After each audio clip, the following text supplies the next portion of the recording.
Welcome back to the Andy Fry Show. Grateful to be with you today on this super steamy Tuesday afternoon. Just got done speaking with Andy McCarthy about the David Weiss special counsel appointment, and really, how sketch is all of that? It's a very important story. It's kind of getting swept aside right now with all of the conversation around the debate. Both are big stories, so we're covering them both. Let's bring our friend Marc Lotter onto the show. He's the Chief Communications Officer at America First Policy Institute. Very, very well-versed in the way of politics and things like GOP debates. Mark, welcome back to the Andy Fry Show. It's great to be with you. So, I'm trying to have these first two segments I'm doing in my show. The one that I just had with Andy McCarthy about the Hunter Biden, Joe Biden, and David Weiss stuff, and then this conversation with you. I want to have these two conversations without only talking about Donald Trump, because both conversations are important to have, and he's such a massive figure that he kind of consumes all the oxygen in the room. So we're going to have a GOP debate tomorrow night. Donald Trump isn't going to be on the stage. I want to ask you, Mark, what will the American voter, taxpayer get from a debate stage tomorrow night with the people who are there? They will get a great look at 8 or 9 people who had the patriotism to put their name on the ballot but are not likely to be president of the United States. Okay, that's a great take. I was saying yesterday when we were reporting, officially that Trump had said no, he's not going to do it, that tomorrow night we might actually get to see what the Republican policies, because they're probably on the large part going to be very similar candidate to candidate, that even if America gets to consume where the Republican Party is coming from, that will still ultimately benefit whomever becomes the nominee, Donald Trump included. No, you're absolutely correct. I mean, look, all 8 or 9 of them, and it wouldn't matter whether Trump was on the stage or not on the stage, they're all talking about the same thing, the America First policies, the Trump policies, because they worked. We had lower gas prices. We had inflation under control. The southern border wasn't a crisis. There was no war raging in Ukraine. Parents weren't being told they don't have a right to know what's going on with their kids in schools. None of those things, there's any disagreement on. Yeah. And the only thing they're going to be arguing about is style. Yeah. And there's going to be, if it's going to be interesting to me, at least, to look at those 8, 9 individuals up there. They're very different people. They come from a lot of different walks of life, a lot of different experiences. Do you think that, as far as America is concerned, consuming what is to be offered tomorrow night, that the Republican Party idea in the heads of people who haven't really dug into what the Republican Party stands for, do you think that they'll be able to change anybody's minds? Well, I think you might open some minds, because obviously, they're going to be characterized as being extremists, as MAGA extremists by the radical left, the people who want to kill babies up until the day they're born. But what you're going to see on that stage is people who are going to be talking about the same things we've been talking about since the days of Reagan: lower taxes, less regulation, a secured border, peace through strength.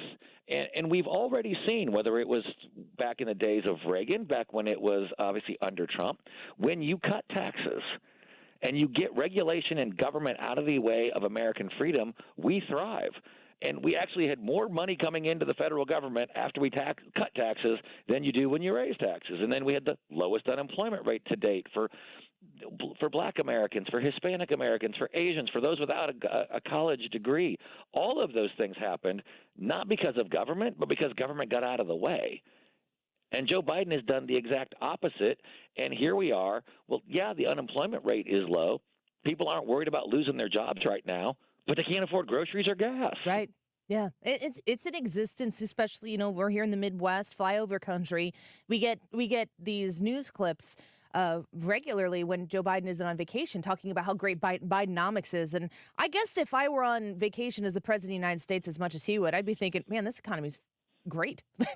I'm doing wonderful here. I get to enjoy the fruits of his labor as the president of the United States. But meanwhile, people are putting less groceries in their grocery cart. You have to figure out how you're going to make the paycheck that you get to keep last the entirety of the month so that your bills are paid and you can feed your family. It is not true that Bidenomics is understood by American consumers as a positive thing. And it kind of makes me I raise my eyebrow. Why are they trying so hard to name it with his name? It almost seems, I don't know, it seems strange to me. Yeah, no, that's a gift from heaven. Then and I'll take that and I'll use it because you can't convince the American people, no matter how hard Biden tries, no matter how much money he spends, you cannot convince the American people what they see every day in their own lives is success. They know the prices they're paying. They see the price going up. I said it on TV over the weekend. You know, I get it that they're trying to say, well, inflation has come down, but that's not how inflation works. If something went up $2.50 last year and 50 cents this year, you're not saying, oh, it only went up 50 cents. You're saying it went up $3. And that's how people feel right now. They're not sitting there looking at some government statistic about inflation rates. They just keep seeing the price for the things they want, they need, they use in their daily lives go up and up and up. When you price people out of bacon, we're going to have issues in this country.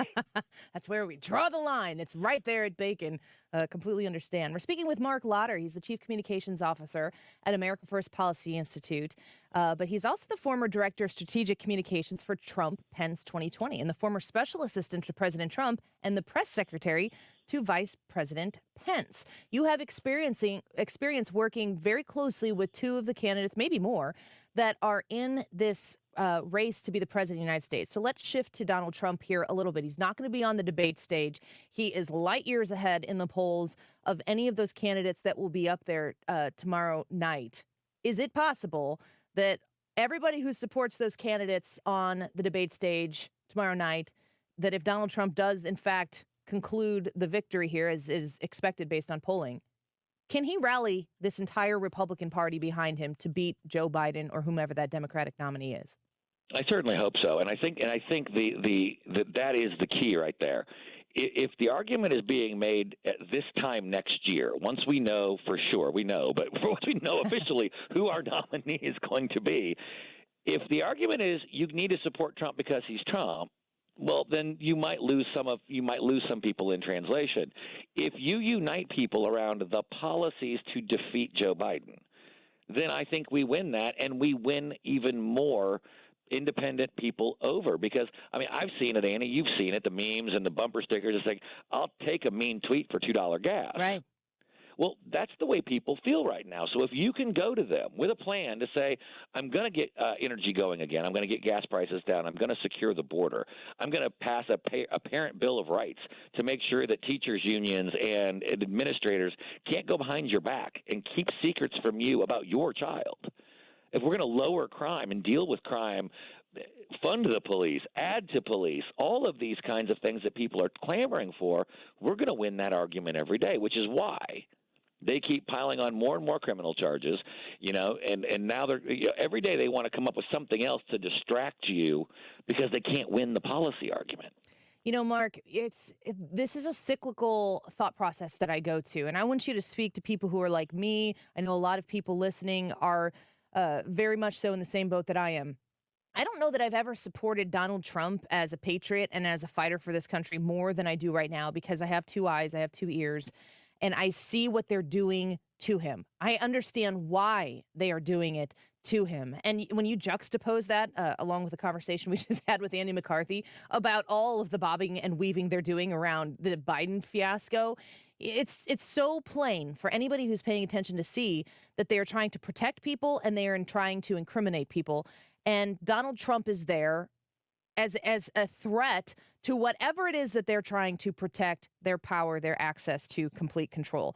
My only concern about a Donald Trump nomination to be the person the Republicans put up is that he's going to be able to pull off the general election. I don't have any policy concerns. I know that he's capable of turning this economy around pretty much on a dime. I know he's capable of handling our position on the global stage. I know he's capable of fighting back and actually even acknowledging the problem at the southern border.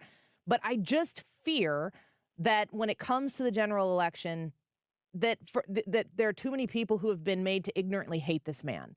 How do you talk to people like me who want to support him with our vote, but we're just worried that he's not going to be able to get across the finish line?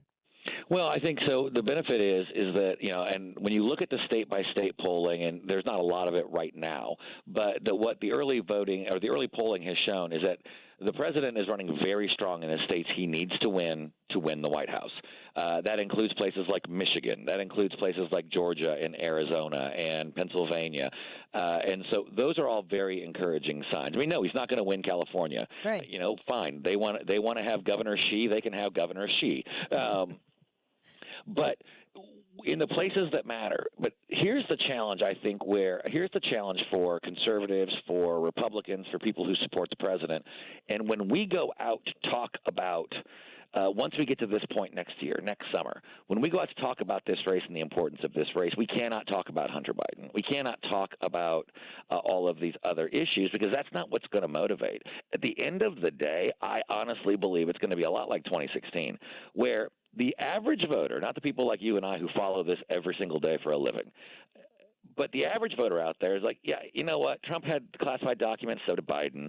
Trump faces charges. Biden should face charges. Just tell me what you're going to do to make my life better. And whether that is the gas prices, whether that is the inflation, whether that is education, whether it's crime, lowering mortgage rates. If we talk about those issues to people, they already know. Even if you didn't love how he tweeted, love how he talked about things, loved his tone, you liked his results. Right. And so if we can say, well, you know what, put all of that aside. Because really, to be honest with you, I'm not electing a pastor. I'm not electing I'm electing someone that's going to make my life better. And look what you got here. And I was on, as you said, that 2020 campaign. Joe Biden won because he could hide in his basement and say, I've spent 50 years working across the aisles. I'll end the pandemic, and I'm nicer than Donald Trump. And that's all it took. He can't do that now. He has a record. He didn't have a record then. Yeah. So every time people I remember the stickers on the gas signs, it said, Joe did this. Yeah. I did that. Well, we need to keep reminding people of that. And we need to keep reminding that it doesn't have to be that way anymore. And now you may not love his tweets or truths, or you may not love how he always says everything. But if you want to get back to $2 gas, if you want to protect 120,000 UAW auto worker jobs from a EV mandate because Joe Biden's going to force us to buy golf carts against our will. If you want to still be able to go out and buy an F-150, if you want to be able to buy a gas-powered car, you should be able to do it. And I have nothing against electric cars. I still want to be told I have to buy one. Right. Absolutely. This is still America for the time being. Correct. Well, let me ask you one last clarification or question about what you're saying, because it's so spot on. I mean, you can just call scoreboard as a Republican right now and make the case that whomever the Republican nominee is the way forward if we want to protect this country. If those remain the issues that are talked about, I think it's Ronald Reagan 84-esque landslide. Will Donald Trump talk about those issues, or are we going to be talking about 2020? Are we going to be talking about stolen elections? Are we going to be talking all about witch hunts the whole time? Well, I think there'll be a combination of both. Knowing the president as well as I do, look, he's always going to keep the base, the MAGA base fired up, and nothing fires them up like witch hunts and and all of that. Many and there options. are a great number of people who believe that 2020 was stolen, and so he's going to always keep them fired up. But you're already starting to see him pivot. You're already starting to see him talk less about his primary opponents and more about Joe Biden. You've actually seen him put out, on his social platforms and other places, policy proposals, things he's actually going to do to deal with fentanyl, to deal with, various issues, the southern border and such. So he's already moving into a general election posture where he's going to talk about those issues. Now, are they going to get covered? Maybe not, because the media will just want to cover, the things that make him look bad. But as I used to say, and you remember I said this on your show so many times in 2020, your listeners are more important than anything I could ever say on Fox News or on this radio show, because when you talk to someone at church, when you talk to someone in your neighborhood, at your kids' schools, and you're talking about those issues we just talked about, you have more credibility in your voice than I ever will. So you, as the listener, need to be the Army. You need to be the one out there talking to everyone that you know about why this election is important and how we can choose a different direction. Because the ads, I mean, people ignore those. People ignore the spokespeople and the hacks like me that are out there talking about these things because you see us all the time. But when you hear someone in your own life that you trust, that you respect, and you're talking about these things, then you can change hearts and minds. Yeah. And you have to be willing to speak up. It doesn't have to be combative. I think that what Americans are going to need to do, if you care enough about the outcome of this coming election, is it's going to require some boldness on voters who see and who pay attention to speak with compassion, but with honesty. And we have been tried. The left has worked so hard to make you afraid to do that. And there's too much at stake to continue to adhere to it. Absolutely. And don't let them put a mask back on you. Oh, God, no, it's not happening. Won't allow it. They're trying. Well, man, they want to lose an election? Maybe bring on the masks. Let them. Marc Lotter, it's always a pleasure to speak with you. Thanks for being with us today.